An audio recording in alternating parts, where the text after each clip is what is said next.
Zelensky will meet with Biden in Washington and address Congress. Ukraine's President Volodymyr Zelenskyy will meet with President Biden at the White House on Wednesday and then deliver the main address to a joint meeting of Congress, White House officials declared late Tuesday night, in a bold trip abroad aimed to clarify American support for his country. 300 days ago, Russia started a horrific assault against Ukraine, White House Press Secretary Karine Jean-Pierre said in a statement confirming Mr. Zelenskyy's visit to Washington. The visit will serve as a reminder of the United States' steadfast determination to support Ukraine in any way necessary, including through financial, humanitarian, and military aid. Top administration officials, speaking on the condition of confidentiality due to concerns about Mr. Zelenskyy's safety, said the risks associated with such a visit, with the wartime leader leaving his country for the first time since Russia attacked Ukraine in February, were high, and that preparations for his entrance had been implemented in strict secrecy. Mr. Zelenskyy will come to the United States roughly 10 months after Russian President Vladimir Putin sent Russian troops into Ukraine, and as Congress contemplates authorizing nearly $50 billion in aid to help Ukraine's army confront Russia next year.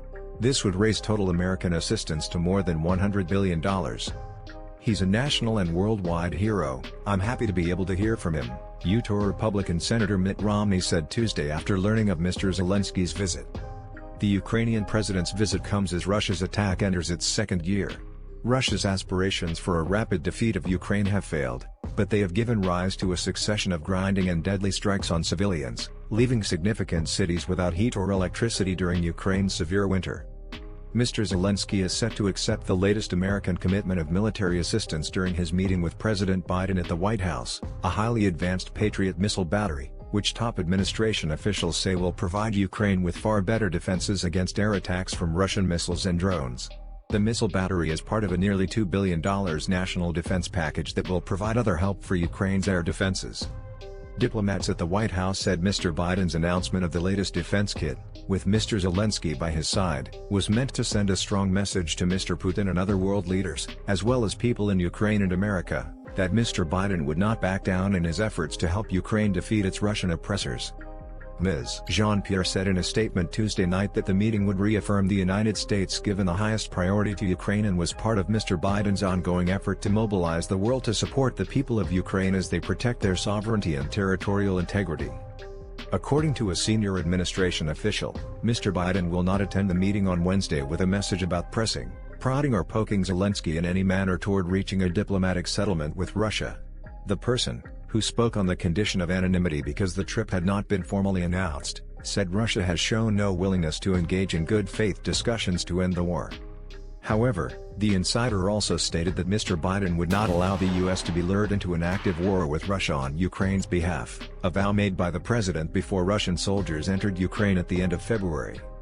Mr. Zelenskyy is planning to conduct a news conference at the White House after meeting with Mr. Biden and members of his national security team, according to officials.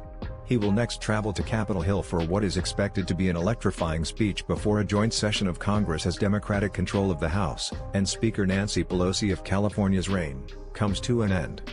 While Mr. Biden has pledged his support for as long as it takes, he faces some opposition in Congress, where Republicans are ready to assume control of the House on January 3. Just hours before Mr. Zelenskyy's arrival, Republican leaders in the chamber encouraged rank-and-file lawmakers to vote against a $1.7 trillion budget measure that contains Ukraine funding. Some Republicans in the House have consistently blocked earlier aid packages that transferred billions of dollars in military and humanitarian help to Ukraine, claiming that the money would be better spent elsewhere.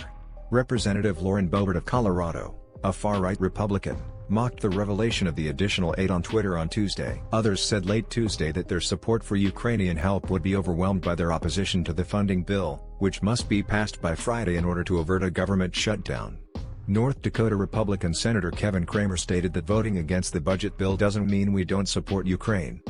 Our first commitment is to the people for whom we serve, not to the people for whom he works, he added of Mr. Zelenskyy. The budget package, which includes Ukraine financing, is anticipated to pass through Congress by the end of the week, though final passage votes have not yet been planned. A senior administration official said Mr. Zelenskyy's travel to the United States was set in motion 9 days ago during a phone chat between the two leaders. Mr. Zelensky was formally invited by the White House a week ago, and preparations for a speech to Congress began in earnest on Sunday, when the Ukrainian government confirmed his desire to visit the United States.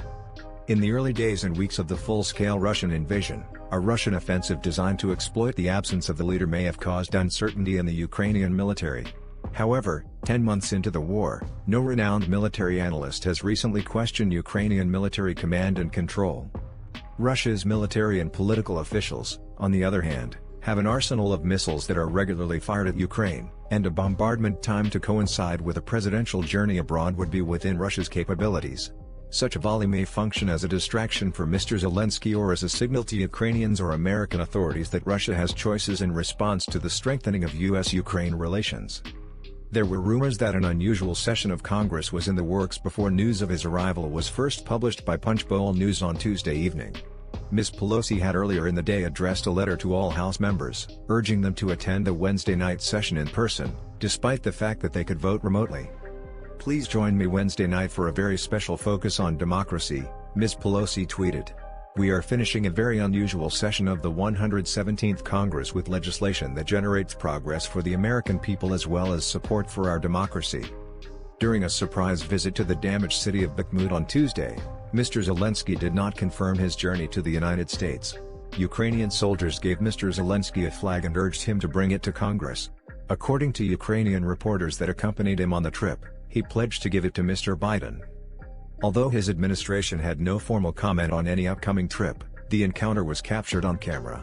However, it was unclear whether Mr. Zelensky was prepared to leave the nation for the first time since the war began. As word of the prospective visit spread on Tuesday, several senators agreed that it would be preferable for the Senate to pass the funding bill, including the security aid for Ukraine, before Mr. Zelensky addresses Congress. "That would be the best-case scenario," said South Dakota Senator John Thune, the Republicans' number 2. The spending package easily overcame a procedural obstacle on Tuesday, with a vote of 70 to 25. A few members reported learning about the possible visit late Tuesday, but the majority of politicians and aides were taken aback by the news. While other top legislators, including Ms. Pelosi and the minority leader, Senator Mitch McConnell of Kentucky, have visited Ukraine, Mr. Zelensky has not left since the crisis began. He addressed Congress over a year ago. That President Zelensky is going to make his first travel outside the nation since the war began to talk to us, to thank us, and to challenge us to continue to defend the Ukrainian people, Delaware Senator Chris Coons, a Democrat, said. For more information please subscribe to my channel.